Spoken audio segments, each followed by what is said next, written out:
Assalamualaikum warahmatullahi wabarakatuh. Nama saya Nadia Oladena dari 10 IPS 4. Hari ini saya akan membawakan materi tentang Kerajaan Singasari.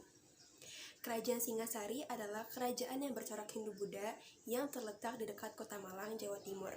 Kerajaan ini didirikan oleh Ken Arok. Menurut kitab Paraton, Ken Arok adalah anak seorang petani yang bekerja di desa Pangkur. Ibunya bernama Ken Edok. Pada saat dewasa, Ken Arok mengabdi kepada Tunggul Ametung yang merupakan Bupati Tumapel.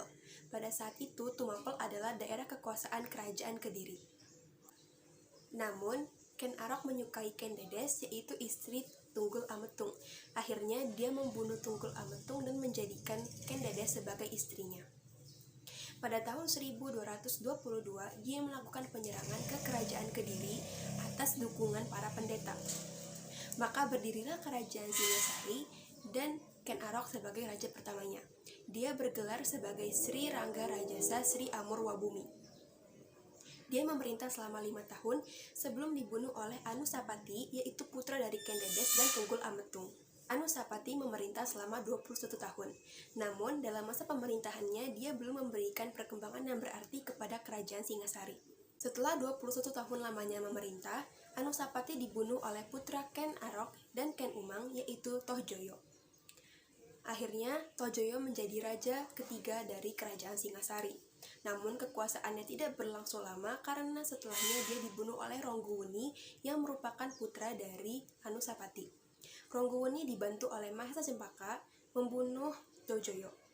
Akhirnya Rongguwuni berhasil naik tahta dan menjadi raja selanjutnya dari Kerajaan Singasari.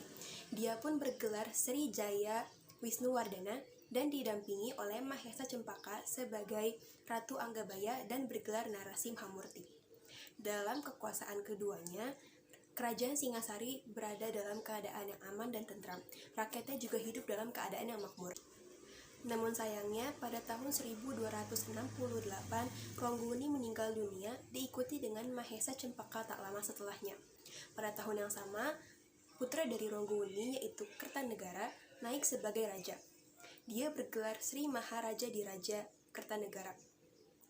Kertanegara merupakan raja yang paling terkenal dalam sejarah Kerajaan Singasari. Pada masa pemerintahannya, Kertanegara melakukan ekspedisi untuk memperluas daerah kekuasaannya. Daerah yang telah dikuasai antara lain yaitu Bali, Kalimantan Barat Daya, Maluku, Sunda, dan Pahang. Dia juga menjalin hubungan politik luar negara dengan Raja Singawarman III dan Kerajaan Campak. Selain itu, kehidupan agama pada masa pemerintahannya juga berkembang dengan baik.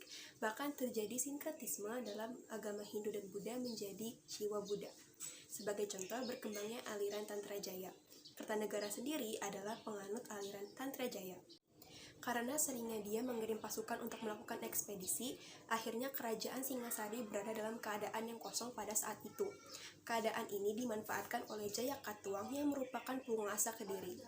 Pada tahun 1292, Jayakatwang berhasil membunuh Kertanegara. Maka berakhirlah kekuasaan Kertanegara serta masa Kerajaan Singasari dan meninggalkan seluruh sejarah yang ditinggalkannya. Sekian dari saya, mohon maaf bila ada kesalahan kata dan kekurangannya. Wabillahi taufiq wal hidayah. Wassalamualaikum warahmatullahi wabarakatuh.